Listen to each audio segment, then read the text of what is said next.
Réalisateur de 55 ans avec des chefs-d'œuvre derrière lui quand même, Magnolia, There Will Be Blood, et pourtant il n'avait jamais gagné de Golden Globe jusqu'ici. Eh bien, c'est chose faite désormais. Golden Globe du meilleur scénariste, Golden Globe du meilleur réalisateur, et Une bataille après l'autre a donc été sacré meilleur comédiste, un peu étrange parce que c'est un film avec une tonalité politique très forte, effectivement, une tonalité également d'actualité. Son actrice Teyana Taylor a également été récompensée avec le Golden Globe du meilleur second rôle. Tout cela, c'est de très bonne augure pour les Oscars dans 2 mois parce que eh bien, Paul Thomas Anderson n'a jamais gagné d'Oscar non plus. 11 fois nommé, 0 statuette. Les nominations tombent le 22 janvier. La cérémonie, ce sera le 15 mars. Et là, c'est difficile d'imaginer qu'il repart bredouille parce que ce film, clairement, a beaucoup plu ici à Hollywood.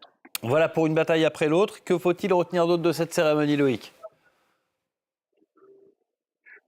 Georges Clooney, qui parle français, parce qu'on le sait, vient d'être naturalisé. C'est lui qui est venu présenter le dernier prix de la soirée, le meilleur drame. Il a dit bonsoir à la foule. Alors, le français demande un peu de progrès, hein, très clairement, mais c'était un moment sympathique. Il a donc présenté le Golden Globe du meilleur drame, qui est revenu à Hamlet, film qui imagine que Shakespeare a écrit Hamlet pour faire le deuil finalement de son fils Hamlet qui est décédé à 11 ans. C'est Steven Spielberg, le producteur, qui est venu chercher ce Golden Globe. Et Georges Clooney était de bonne humeur alors qu'il a perdu dans la catégorie du meilleur acteur pour son film Jake Ellie contre un autre franco-américain, Timothée Chalamet. Lui, c'était la 5e fois qu'il était nommé. Il avait perdu jusqu'ici. Et bien pour Marty Supreme, il a été récompensé. Il fait désormais partie des favoris pour les Oscars. Beaucoup d'autres prix remis au cours de cette cérémonie, notamment pour L'Agent secret, le film brésilien, meilleur film étranger pour son acteur Wagner Moura, meilleur acteur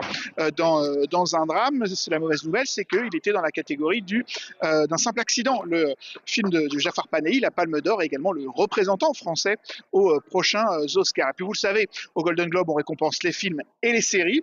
Meilleure série dramatique, eh bien, c'est The Pitt, comme lors des Emmy Awards, hein, c'est cette série médicale avec l'acteur Noah Wyle qui était déjà dans la série Urgence il y a 30 ans. Et puis dans la catégorie comédie, c'est The Studio, là encore une série qui a été récompensée aux Emmy Awards, série qui se moque un petit peu du système hollywoodien. Voilà, la soirée de cette 83e Golden Globe est terminée avec le succès, le triomphe d'une bataille après l'autre, en attendant les Oscars.